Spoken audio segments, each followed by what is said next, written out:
Hi, it's Mary Kay, and I'm going to show you how I use the Cocoa Daisy A5 pages to make a B6 booklet.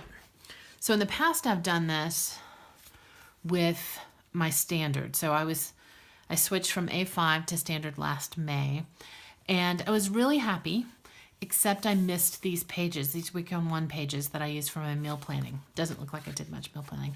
And in fact, I did not. There we go. I cooked a lot that week.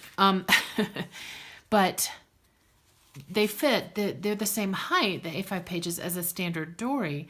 So it was easy enough to do this. Then I decided to move into the B6. And I like the B6 a lot. I like the space there is to write. The proportions are pleasing. I like it a lot. But then I was stuck with the problem of making my meal planning pages, because as you can see, here's a full one. If I cut it to the B6 size, I'm losing this stripe right here. And I thought, I puzzled over it, and then I decided that I could split that into Saturday and Sunday, and it didn't really matter because I don't write that much, and you know, I don't meal plan that much on the weekend. So I decided I could do that. And that would work okay. This particular month, I didn't want to lose Simon. It's probably not going to be that way every month. But what I did was I cut into this section, and then I cut around his ears. And that left a little notch at the bottom of the page. Here, I'll take it off so you can see. Oh, that's not a good one. Hold on. There we go. That left a little notch at the bottom of the page where I had cut him out. And happily, this fits right over that, and it says Sunday, so I can put Saturday on the other side. I thought it worked out really well, actually. And it covers the little notch. Now, I don't know whether there's going to be some art at the bottom every month that I'm going to want to save or not. I have no idea. So we'll see. But for this month, this was the solution that I came up with to stick him down at the bottom, like that. Now, the way that you put these together is pretty simple, but you kind of have to pay attention. So you're going to get 6 pages. Now, of course, there are only 5 of these week on one pages, unless you have, I've just given away the fact that I have a second set, but if you only have one set, which most people will, then you need to find a 6th back page. I thought the printables would work well. You could use, I have used daily pages just to be a filler. There are a lot of different things you could do. This month, though, I decided to use the tab page from the A5. And I think I'm going to try to make this my tab for my meal planning section, but I haven't worked all that out yet. But I am going to use this as the back page, just another one of these. So the way that you do this, that should stop ringing any second, sorry. The way that you do this is half of them you cut down to 5 by 8, the size of a Dori, and the other half you cut to 8 inches, but then you leave the rest of the side here. And then that's how you stick them together. So you go, you sort of alternate, you go back and forth, and I had one set with holes in it, you can see. You score this at the 5 inches and then leave the rest there. And then when you glue them together, you want to get as close to that score line as you can to make it come out the best. And then you'll be able to fold them into a B6 size. And you'll have your pages. So you keep going like that and glue them all together. And then, now this is a little bit different than normal because I'm using that tab page, so I have to decide exactly what I want to do about that. Normally, after I fold them and put them together, I cut the edges so that they, they're nice and neat, and it's a nice, neat booklet on the edge. But because of the tab, I can't quite do that, so I don't know exactly how this is going to come out. I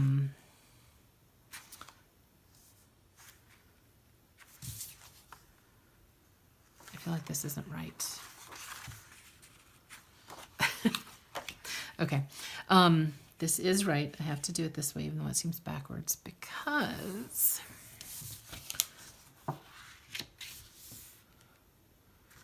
it's right. Sorry. You get to see all the mistakes. That isn't right. It goes this way because you want this to be in the very back. So now, let's see, I have to pull it out and fold it. Oh, I've done it on the wrong side. I had it right before. Oh my goodness. So that becomes the back. Yes, that was correct. And then they all go inside. And the thing I was just saying is that I don't know if I want, I'll probably cut these so that they are nice and even. I'll just do it without the tab so that I can leave that there. I think I'm going to put meal plan on the tab there. Then I also wanted a cover. So I used 2 pieces of this paper, and I'm using the hearts on the outside. The inside I happen to think is spectacular, but I'm going to use just these on the outside. Last month I overlapped them on the back, and I'm well aware that some people don't like the way that looks. I just covered it with washi just to kind of finish it, but if you don't like the way that looks, you can take the back and the front, and you can put that seam inside by lining them up like this. So once you put those together, the seam is on the inside where you're not really going to see it, and you can't really tell where it is on the outside. I mean, you can tell, but it's not obvious.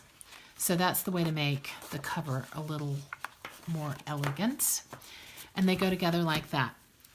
You may have seen me say this before. You could long reach staple them. You could sew them. I don't do either one. This came right out of my Dori like it is. I just put the string through the middle and it stays together, and I don't worry at all about it. There's the example of how I used the daily page last month, just to have a filler. So that's how I make our pages into B6. Now you can also do this with daily pages. I know a lot of people really love our daily pages and would like to have them in the Dori, and I will be honest, we'll probably never make a Dori with these pages because probably most people who use the Daisy Dories don't use them for their daily planner, even though I do. Some of us do, but most people don't. So we're not going to make these into Dories, but you can make them into Dories. And the way to do that is you have some decisions to make. You have to decide exactly how you want to cut them. But you can trim this down so that it suits you. So I would probably go right above must do and right around the check boxes and cut off this part and this part. Leave this on half of the pages so you can stick them together and cut that off. So you could totally make your Dori in the same way I just made one out of the daily pages. And you can also make that for an A5 Dori. So I had somebody who wanted to put together an A5 Dori, and our pages are really perfect for that. And here's how you would do that. You take a piece of printer paper. I think printer paper is the way to go because it's lighter weight, and it won't bulk up your little booklet you're making too much. And then, I know it's probably impossible to see, but I scored this at a 1/2 inch and then another inch and a half, basically 2.5. So it's scored every inch after that first score mark, a 1/2 inch in, because then I took that and I just cut every inch, because now I have an inch wide piece of paper with the score line right down the middle. You definitely want to try to score before you cut because scoring a little piece of paper like that, flimsy piece of paper that isn't attached to anything, is difficult to say the least. This is my Score Pal. It's my friend, and it has 1/2 inch scores, it has inch marks, it has pretty much anything you'd need. So this is how I scored the paper before I cut it up. I cut it just for informational purposes with my Fiskars rotary cutter. While I have this out, I will cut these so that we can see how that comes out. The great thing about this cutter is that it will cut through multiple pieces at one time. So you see they don't line up perfectly. It kind of sticks out, so I can cut them all at one time. And there is my neat little booklet. I have 3 of these cutters, so I highly recommend it. I also have a cutter pillar, which I like a lot, but it won't cut through stacks of paper like that. You definitely need a rotary like the Fiskars. So you have your little pieces of paper. You need one for every pair of pages that you're going to put in. And then you have to decide, what do you want to lose? Is it more important to have this paper or this, this side or that side unimpeded? I'm going to cover up this side. There's no real good reason for that, but so you put your glue on one side and cover up. In this case, you know what, I'm going to do it the other way because I should know by now that if I don't do it that way, I won't be able to see what I'm doing. So I cut this to B6 size. I forgot what I was doing. But anyway, your piece of paper is going to be as long as your page, so pretend like it is. And you line it up and you glue it down next to the fold. And then you do the opposite, or you do the same thing on the opposite side for this page.